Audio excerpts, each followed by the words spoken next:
Hai Sahabat Excellence, berjumpa lagi di acara Emotional Inspiration. Kali ini kita akan membahas topik soal toxic employee. Pernahkah Anda berjumpa dengan orang-orang yang sangat pandai, sangat luar biasa, tapi kemudian menimbulkan banyak masalah? Nah, kali ini kita akan membahas orang-orang yang disebut dengan toxic, terutama di lingkungan kerja. Bagaimanakah mereka dan bagaimana kita harus menyikapinya? Jangan kemana-mana, di dalam satu seri kali ini kita akan membahas secara tuntas bagaimana caranya kita mengenali sampai bagaimana kita menyikapi orang-orang yang disebut dengan toxic employee ini.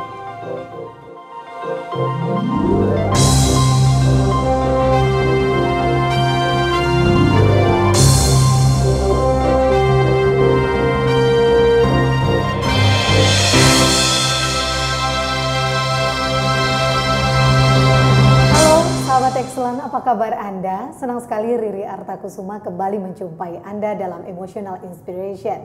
Pada episode kali ini seperti biasa, kami selalu menghadirkan the best EQ trainer kita, siapa lagi kalau bukan Anthony Dio Martin. Sudah ada Pak Anthony di sebelah saya. Halo Pak Anthony, apa kabar? Halo Mbak Riri. Salam antusias. Salam antusias juga. Gimana kabarnya? Kabarnya tetap antusias. Tetap antusias dan luar biasa ya. Yes. Nah, sahabat excellent, pada kesempatan kali ini kita akan membahas satu topik yang menarik, terutama kalau misalkan memang saat ini Anda, saya, ya atau kita semua masih berada di posisi sebagai seorang karyawan. Karena kita akan membahas mengenai toxic employee. Ya, ini diambil dari salah satu buku Pak Anthony ini ya, toxic employee. Pak Anthony, maksudnya apa sih toxic employee? Iya, judulnya juga racun, jadi karyawan beracun sebenarnya. Jadi bukan cuma kayak meracun sebenarnya. Oh gitu ya. Jadi ada juga karyawan beracun. Nah, Okay. yang disebut dengan karyawan beracun itu sebenarnya orang-orang sulit di lingkungan sekitar kita, terutama di lingkungan kerja.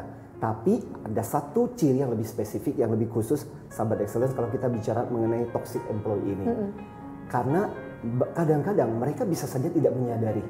Kita bisa mendeteksi, kita bisa merasakan, tapi belum tentu mereka menyadari. Nah, saya jadi teringat dengan kisah salah satu bandit yang terkenal di Amerika, namanya Jesse James. Jesse James ini adalah salah satu bandit di Amerika yang sampai kemudian dihukum karena banyak membunuh dan banyak merampok.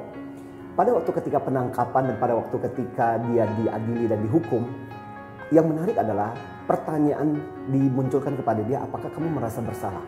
Jawabannya adalah, enggak kok, saya tidak merasa saya bersalah kok. Apa yang saya lakukan adalah berusaha untuk melindungi diri saya.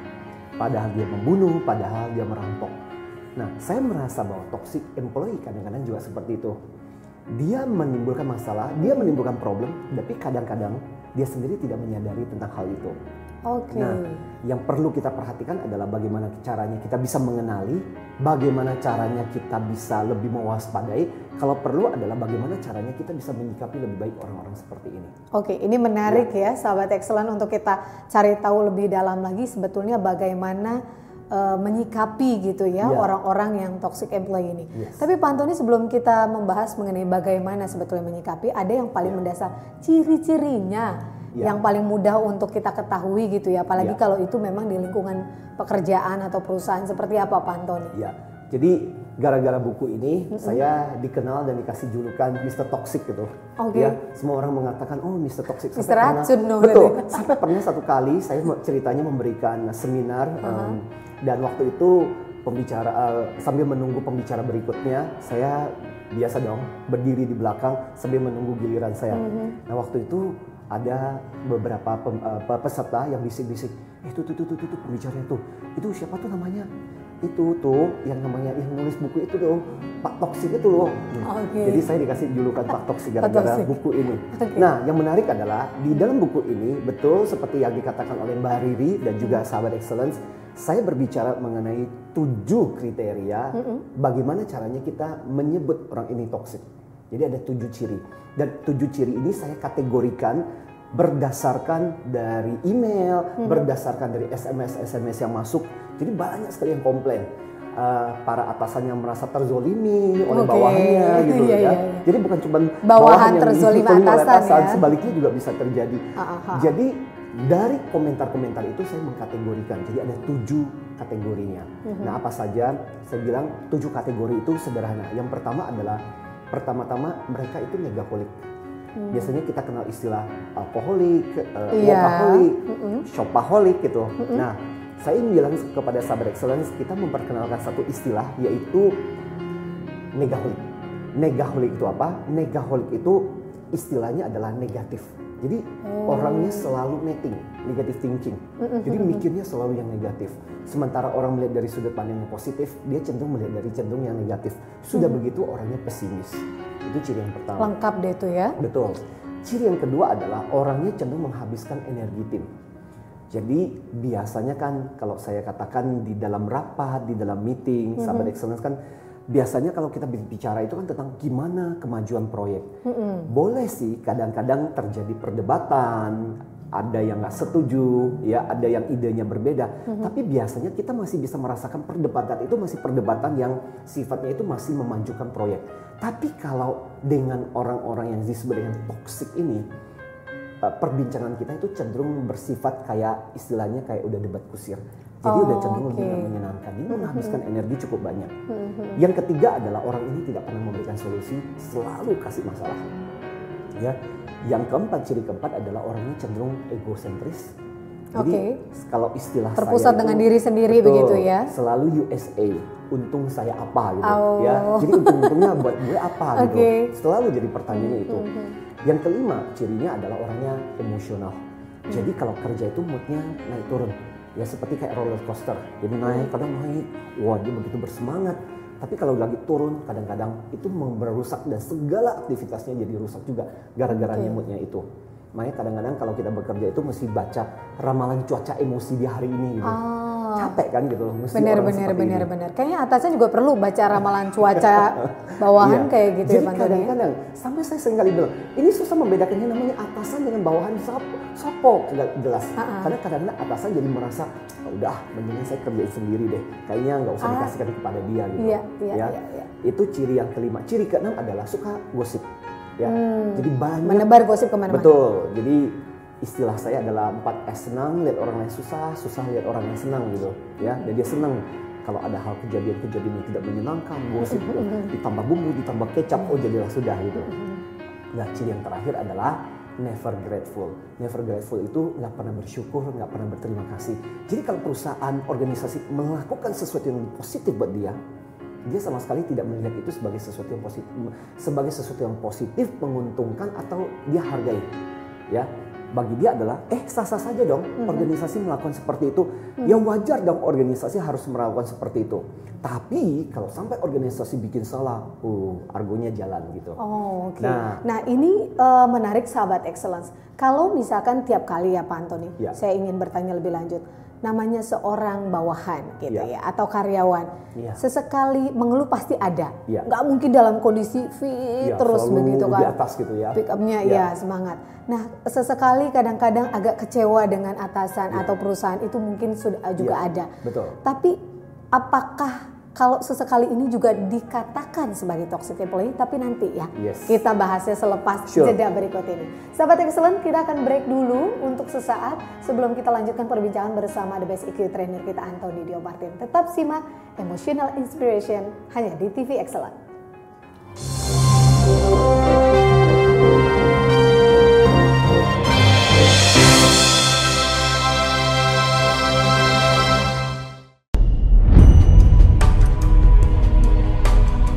Pemirsa dan sahabat Excellent, bagaimana kabar Anda hari ini?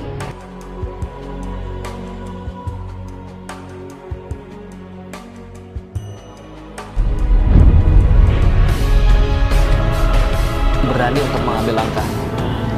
Anda pasti akan sukses. Orang yang luar biasa. Saya hebat. Saya pasti akan sukses. Bagaimana dengan Anda?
berani untuk mengambil langkah. Anda pasti akan sukses. Orang yang luar biasa. Saya hebat. Saya pasti akan sukses di... Bagaimana dengan Anda?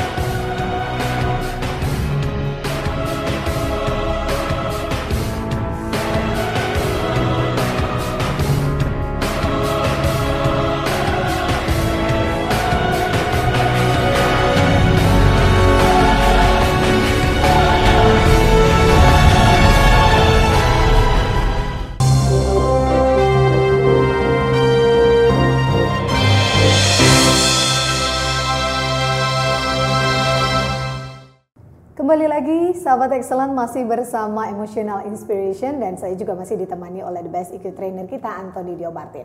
Tadi sebelum break, kalau Anda menyimak di sesi pertama, saya menanyakan kembali ke Pak Anthony. Kita masih membahas seputar toxic employee gitu ya. Nah, saya bertanya kepada Pak Anthony, sesekali orang mungkin dalam kondisi yang nggak selamanya semangat atau moodnya lagi bagus gitu kan. Sesekali kadang-kadang orang tuh merasa nggak nyaman atau mengalami kekecewaan dengan perusahaan atau organisasinya. Nah, kalau sesekali ini Pak Anthony, apakah orang itu juga bisa dikatakan toxic employee? Jawabannya enggak. Oh, okay. Jadi sahabat Excellence ini menarik. Definisi toxic itu adalah itu merupakan harus pattern, perilaku, pola yang terus-menerus. Jadi kalau dikatakan cuma sesekali mungkin karena situasional, lagi nggak fit, atau mungkin lagi punya problem, situasi dan sebagainya. Kalau itu cuma sesekali, kita tidak bisa mengkategorikannya sebagai orang toksik. Tapi yang disebut dengan toksik itu adalah kalau itu udah terus menerus. Ini pernah kejadian di satu perusahaan, ada satu manajer ceritanya, cenderung kalau dia mengomentari, selalu memberikan komentar yang negatif. Oke. Tapi dia sendiri membela dirinya dengan mengatakan, sorry ya teman-teman ya, kalau saya memberikan komentar ini dalam rangka supaya mengkritisi. Itu pembelaannya. Tapi orang-orang di lingkungan sekitarnya tahu bahwa setiap kali dia memberikan komentar, pasti selalu komentar yang negatif. Dan itu cenderung tidak mendukung dan memberikan motivasi yang lebih mendukung kepada stafnya, lingkungannya. Dan ini udah cenderung mendemotivasi. Maka perilaku yang sudah terus menerus sudah menjadi patternnya sampai kita bisa mengatakan dengan dia itu kan pasti orangnya seperti itu. Nah, kalau yang udah pasti-pasti dan cenderung negatif, itulah yang lebih kita sebut sebagai toksik. Tapi kalau cuma sesekali, enggak, kita nggak bisa mengkategorikannya sebagai toksik. Jadi kadang-kadang memang mungkin rekan-rekan sekitar sudah agak memberi label kali ya. Wah, kalau dia kasih kritik pasti deh nih. Toxic. Gitu ya. Itu udah tandanya. Nah, Pak Anthony, gimana kita menyikapi kalau itu memang rekan kerja kita? Apa hal yang paling baik untuk kita lakukan? Ya, sebenarnya kalau kita bicara tentang toxic, itu posisinya memang bisa bawahan, bisa rekan, gitu. Atasan juga ada gitu. Ya, nah repotnya kalau atasan gitu. Kalau bawahan itu kan kita masih bisa, paling enggak kasar-kasarnya kita masih bisa memecat.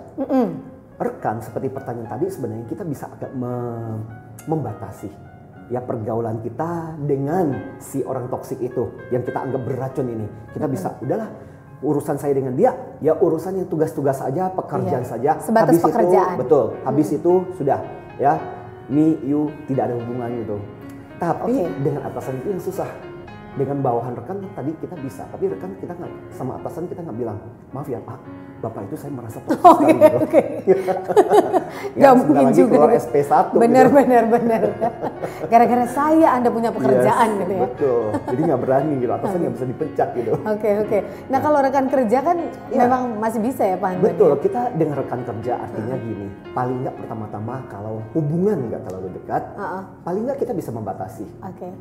Fokus pada pekerjaannya sudah, kita cuman sekedar di urusan pekerjaan saja. Tapi setelah itu ya sudah, saya tidak harus berinteraksi terlalu banyak dengan dirimu. Makanya ini juga jadi pembelajaran yang sangat bagus juga buat kita sahabat Excellence. Artinya kalau kita bertemu sama orang seperti itu, pembelajaran dan kecerdasan emosional melatih kita untuk apa? Bahwa kamu nggak harus suka dengan orang itu, tapi kamu harus belajar berinteraksi dengan orang-orang seperti itu. Kalau situasinya seperti itu, ya sudah. Berarti interaksi kita adalah interaksi tugas. Fokus tugas, pekerjaan selesai sudah. Kan tidak kita harus bersahabat dengan orang itu. Ya, itu langkah yang pertama. Ini membuat kita untuk tetap profesional, sahabat Excellence. Yang kedua adalah, kalau ada waktu, kalau ada kesempatan, kalau misalnya hubungan cukup baik pada saat ketika mungkin dia juga kelihatannya moodnya lagi bagus, cuaca, suasana hati, ramalan cuacanya juga agak bagus. Bagus juga buat Moodnya kita juga untuk oke ya. mendatangi dia, yes, dan kasih tahu, sorry ya, kok aku merasa aku perlu kasih masukan buat kamu. Belakangan ini gini loh yang saya lihat. Sorry ya, kamu jangan maaf ya, kamu jangan marah, jangan tersinggung. Saya baru bicara dalam hal ini sebagai seorang sahabat, sebagai teman. Saya ingin kasih masukan buat kamu. Nah, itu adalah sebuah framing yang sangat bagus ketika kita mau menyampaikan masukan kepada seseorang. Oke. Nah, kadang-kadang saya merasa kok sebenarnya tanggung jawab kita juga sebagai seorang rekan, sebagai seorang sahabat, Iya, betul. sahabat excellence, bahwa kita sebenarnya juga punya tanggung jawab kepada teman-teman kita yang seperti itu. Bisa jadi mereka tidak menyadari sikap dan perilakunya yang seperti itu. Jadi kita punya tanggung jawab juga untuk membantu mereka gitu. Ini yang sangat-sangat penting ya Pak Antoni untuk membantu menyadarkan begitu ya. Betul. Nah kalau Pak Antoni misalkan kita memang sudah berusaha untuk seperti yang tadi Pak Antoni sampaikan, kan melakukan pendekatan, ya approach, memberitahukan bahwa kayaknya there's something wrong on you gitu kan. Nah gimana Pak Antoni untuk agar dia bisa menerima, kadang-kadang kita nggak tahu ya, walaupun mungkin cuaca orang ramalannya lagi bagus kita lihat. Tapi belum tentu kadang orang semua menerima kritikan dan masukan begitu. Gimana Pak? Makanya sebenarnya ada pertimbangan pertama adalah soal tabungan emosi kita selama ini dulu. Itu perlu diperhatikan ya, tabungan emosi ya. Susah buat kita sahabat excellence untuk bisa menegur, menasihati orang kalau tabungan emosinya itu kecil. Tabungan emosi itu apa sih? Tabungan emosi itu adalah sebuah penilaian selama ini hubungan kita dengan orang itu gimana gitu. Kalau tabungan emosimu tinggi berarti selama ini hubungannya bagus. Tapi kalau tabungannya emosinya rendah berarti selama ini hubungannya mungkin buruk. Nah, susah buat kita kalau misalnya tidak ada tabungan emosi, tiba-tiba pucuk, orang ini datang lantas kemudian kita katakan, sorry ya, saya mau kasih masukan buat kamu. Orang ini mungkin tidak akan terima, orang ini mungkin akan resisten dengan apa yang kita ingin beritahukan kepadanya. Tapi kalau tabungan emosi cukup tinggi, lebih gampang buat kita untuk menyampaikan. Nah, ada satu tips tadi saya sudah sempat mengatakan juga, lebih baik kita membingkai juga kalimat yang ingin kita sampaikan. Artinya gini loh, sama-sama kita ingin memberikan sebuah masukan, tapi akan beda sekali ketika masukan dengan kalimat yang berbeda. Misalnya contoh, ketika saya mengatakan, saya nggak suka dengan pendapat kamu, dengan kalimat saya ketika mendengar apa yang kamu sampaikan, kok ada beberapa hal yang belum sesuai dengan latar belakang saya. Sama-sama kan menunjukkan ketidaksetujuan. Tapi kalimat yang kedua kok berbeda ya, lebih enak. Karena itulah ini menyangkut mengenai kalimat apa yang kita pergunakan. Karena itu di dalam pembelajaran psikologi, di dalam pembelajaran kecerdasan emosional juga, sahabat excellence ada yang disebut dengan psikolinguistik. Psikolinguistik itu apa? Psikolinguistik itu bicara mengenai bahwa kata-kata yang kamu ucapkan itu mempengaruhi bagaimana perasaan orang yang menangkapnya. Makanya termasuk waktu kita memberikan masukan kepada orang-orang toksik ini, bagus juga kita memframe. Jangan lupa reframe. Reframe itu membingkai kalimat yang ingin kita sampaikan. Maaf ya, kamu jangan tersinggung ya. Saya ingin memberikan sebuah masukan. Saya teringat dengan satu pengalaman saya, Mbak Riri, sahabat excellence. Waktu itu saya masih ingat saya di SMP kelas 3 karena saya ketua OSIS pada waktu itu. Dan ada satu dosen, ada satu guru ya, yang sangat orangnya sangat keras dan biasanya kadang-kadang itu merusak acara. Waktu itu kami punya acara pentas seni. Dan saya tahu waktu itu salah satu acara pentas seni adalah ada break dance. Waktu itu ada yang namanya break dance. Nah, karena tahu dan khawatir dan takut dia akan merusak acara gitu. Salah satu yang saya lakukan adalah saya mendatangi kantornya dan kemudian saya bilang kepada guru itu, maaf ya Pak Guru, saya ingin menyampaikan sesuatu. Ini kan acara lagi bersenang-senang. Kalau seandainya nanti Pak Guru kalau tidak suka dan sebagainya, Pak Guru, maaf loh. Beberapa orang memberikan komentar Pak Guru itu kadang-kadang kalau udah marah dan sebagainya bisa merusak acara. Nah, saya punya khawatir. Maaf ya Pak ya kalau saya memberikan masukan ini kepada Bapak. Dan dia ketawa waktu itu. Saya masih ingat dia ketawa dan kemudian mengatakan, masa sih? Sebenarnya tujuan saya nggak begitu loh. Ya udah.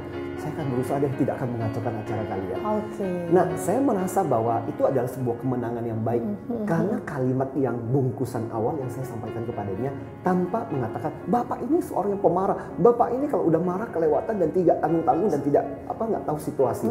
Pasti orang akan responnya pasti berbeda. Betul. Itu ya. Jadi bagaimana caranya kita menyampaikan sahabat excellence itu juga sangat menentukan bagaimana persepsi orang, perasaan orang ketika kita memberikan masukan. Oke, nah ini Di segmen kedua, hal yang paling penting sahabat excellent adalah bagaimana kita juga membangun tabungan emosi kita. Yes. Ya, dengan rekan-rekan kerja kita. Karena sewaktu-waktu jika ada rekan-rekan kerja kita yang memiliki karakter-karakter toxic employee, kita sudah punya tabungan emosi yang sangat cukup dan kemudian nyaman untuk memberikan masukan. Begitu. Betul.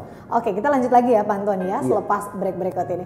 Sure. Ya, sahabat excellence, masih tetap terus di Emotional Inspiration karena selepas jeda berikut kami akan segera kembali.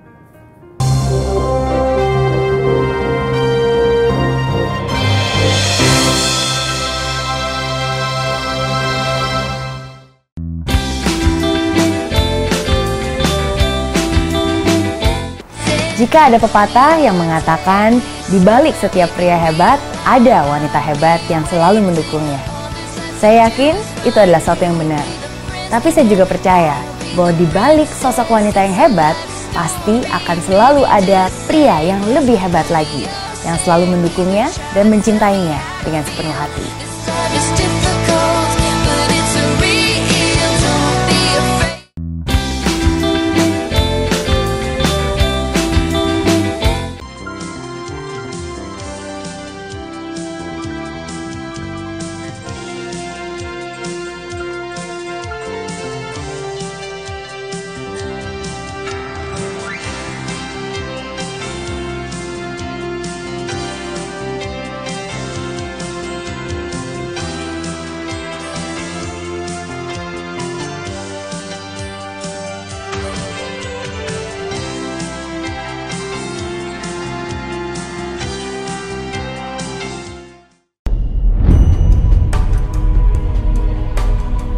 Pemirsa dan sahabat excellent, bagaimana kabar Anda hari ini?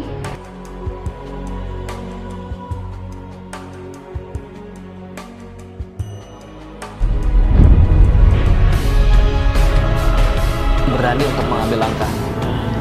Anda pasti akan sukses. Orang yang luar biasa. Saya hebat. Saya pasti akan sukses. Bagaimana dengan Anda?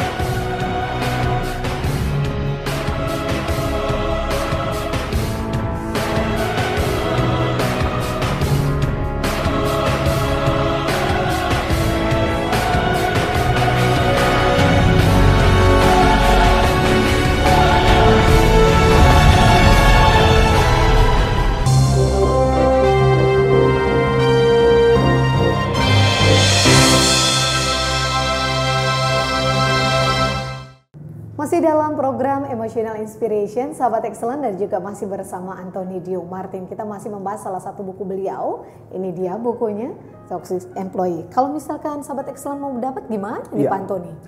Saya pikir di toko buku pasti tersedia buku-buku ini, dan kalaupun tidak mendapatkannya di toko buku, karena ini salah satu buku bestseller kita. Ya, jadi sahabat excellence, Anda bisa ke toko buku juga atau menelpon atau menghubungi kantor kami yang nomornya akan diberikan setelah acara yang satu ini. Oke, baik, itu dia ya sahabat excellent. Baik Pak Antoni, melanjutkan tadi obrolan kita soal toxic employee Gak ini. terasa gitu ya. Gak terasa banget. Ini udah segmen kita yang terakhir gitu. Betul. Bagaimana menyikapinya Pak Antoni sudah memberikan masukan. Salah satunya adalah bangun dulu tabungan emosi sehingga akan lebih mudah gitu ya kita memberikan masukan. Berikutnya tips-tips lainnya Pak Antoni. Ya, saya punya beberapa concern ketika saya menulis buku ini. Saya terima banyak sekali. Ini buku ditulis sekitar 3-4 tahun yang lalu sebenarnya. Dan ini salah satu buku yang mungkin total sudah hampir ada 20.000 lebih bukunya sudah beredar di pasar gitu loh. Sudah dicetak ulang. Nah, concern saya adalah, sahabat excellence, pertama-tama adalah please dong jangan cepat melabel orang, karena kecenderungan kita adalah setelah membaca kayak gini kadang-kadang kita berpikir langsung mikir siapa gitu. Langsung kemudian kita label orang-orangnya. Please deh gitu. Saya bilang hindari untuk cepat melabel karena belum tentu itu orang toksik. Buku ini dan perbincangan kita kali ini sebenarnya hanya untuk membuat kita lebih waspada gitu. Seperti kita mau menapi gitu, waspadalah gitu. Supaya kita lebih waspada dengan orang-orang seperti itu. Tapi paling enggak, ya tips yang ingin saya katakan juga adalah mari kita mengevaluasi diri kita dulu.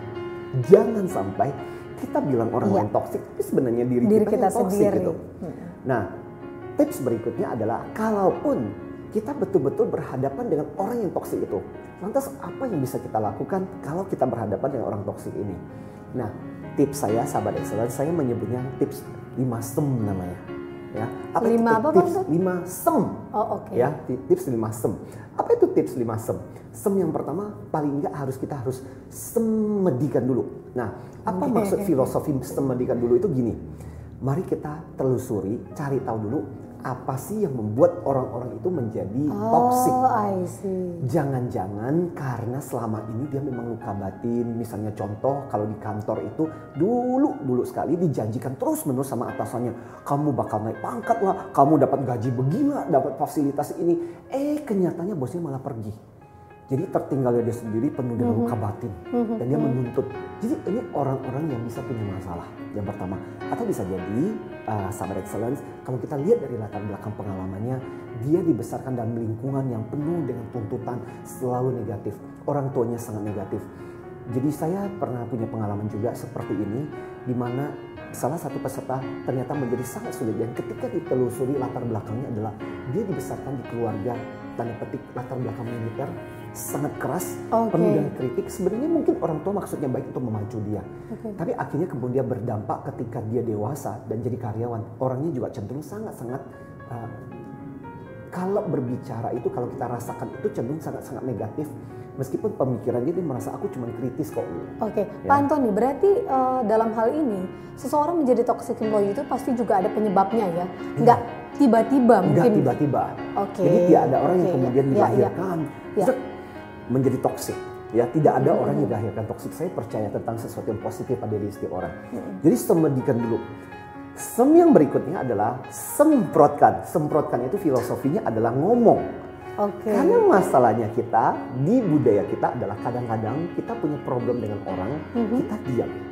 Dan akibatnya kalau saya menasihati itu begini, lah dikasih tahu aja belum tentu berubah, apalagi kita nggak dikasih tahu. Gitu. Itu sebabnya kadang-kadang kita harus berani untuk melawan perasaan nggak nyaman kita ketika kita nggak berani ngomong.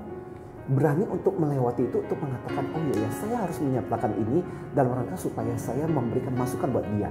Niat saya tulus, niat saya positif kok. Meskipun memang nggak nyaman gitu loh. Sama seperti kayak saya seringkali mengatakan, kadang-kadang sebagai seorang dokter, dia harus memberikan suntikan. Nggak enak kan, nggak nyaman gitu loh, sakit. Tapi rasa sakit itu akan menyembuhkan. Sama juga waktu ketika kita memberikan masukan buat orang toksik ini. Itu yang kedua, disemprotkan. Setelahnya itu adalah disembuhkan. Sembuhkan itu apa? Sembuhkan itu kalau udah disemprot, dikasih tahu masih belum berubah. Jadi mesti naik level. Disembuhkan. Sembuhkan itu mesti agak sedikit shock terapi. Mungkin kita harus lebih tegas, lebih ketus untuk mengatakan, enggak, saya nggak suka dengan perilakumu selama ini. Jadi harus agak sedikit dikasih ketegasan gitu. Ya, mungkin kalau dalam pekerjaan itu kadang-kadang sebagai pimpinan ada sanksinya gitu loh, untuk mengatakan bahwa maaf, kelihatannya perilakumu udah berturut-turut dan udah mulai mengganggu. Yang keempat adalah, saya bilang kalau semua langkah sudah dilakukan, sem yang berikutnya, sembayangkan orang-orang ini. Ya, sembayangkan itu udah berarti udah berharap semoga Tuhan hanya Tuhan yang bisa merubahnya mungkin gitu ya. Pasrahkan yang saja. Merubah orang-orang seperti ini ya. Tapi kalau udah sistem bayangkan aja masih belum berubah. Sem yang terakhir, sembelih orang-orang seperti ini. Sembelih itu berarti ya itu udah lebih kepada berusaha untuk menjaga hubungan. Seperti yang saya katakan tadi. Artinya kalau di dalam tempat kerja sebagai atasan, kadang kita sudah harus betul-betul tegas dengan orang seperti ini. Kalau kamu terus-menerus melakukan perbuatan seperti ini, sikap seperti ini, kelihatannya kamu nggak cocok berada di organisasi ini. Ya. Nah, itu yang lebih penting yang bisa kita lakukan, tips-tips yang sederhana yang bisa kita lakukan untuk menyikapi para toksik ini, sahabat excellence. Pak Antoni, ini berlaku juga bagaimana seorang atasan menyikapi staff-staffnya kalau misalkan ada yang seperti ini kan? Betul. Jadi terutama kalau atasan menyikapi sama bawahan, karena kadang-kadang bisa terjadi gitu. Betul. Dan expect lah saya bilang kepada Anda yang posisinya sebagai pimpinan, posisinya Anda sebagai kepala di organisasi. Ya, saya mengatakan, lihat gaji Anda, waktu Anda terima slip gaji, tinglah 10-25% mungkin Anda dibayar untuk ngurusin orang-orang seperti ini. Jadi jangan sombong dulu. Enggak seluruh totalitas nilai gaji Anda itu karena karya Anda. Jadi Anda dibayar untuk ngurusin orang-orang seperti ini. Jadi don't feel too bad gitu. Oke. Karena kadang-kadang udah desperate gitu ya, para atasan. Karena seringkali terjadi, aduh Pak, saya dapat karyawan yang seperti ini. Bener. Kalaupun nggak tahan ngomong langsung ke karyawannya, langsung ke HRD kayaknya gitu ya. Aduh Pak, saya nggak tahan, saya serahkan kembali ke Bapak gitu. Udah putus asa. Oke, baik. Sahabat Excellent, dengan berakhirnya tadi tips yang disampaikan oleh Pak Antoni, sebetulnya berakhir pula perbincangan kita pada kesempatan kali ini seputar toxic employee. Pak Antoni, terima kasih banyak loh. Iya, saya juga terima kasih sahabat Excellent. Bener-bener ini mengingatkan kita semua, saya juga pribadi begitu ya, untuk jangan sampai kita masuk dalam bagian kriteria orang-orang toxic employee tadi. Harus ada refreshment sebetulnya Pak Antoni ya, setiap kali kita mendapatkan ilmu-ilmunya. Betul. Gitu. Sekali lagi terima kasih Pak Antoni. Sahabat Excellent, terima kasih banyak atas kebersamaan Anda dalam episode kali ini. Dan jika Anda ingin mendapatkan buku-buku Pak Antoni, salah satu yang kita bahas pada kesempatan kali ini, silakan Anda ke toko-toko buku terdekat. Saya Riri Artakusuma mengucapkan terima kasih banyak atas kebersamaan Anda. Dan akhirnya saya Riri Artakusuma. Dan saya Antoni Dio Martin. Strive for excellence.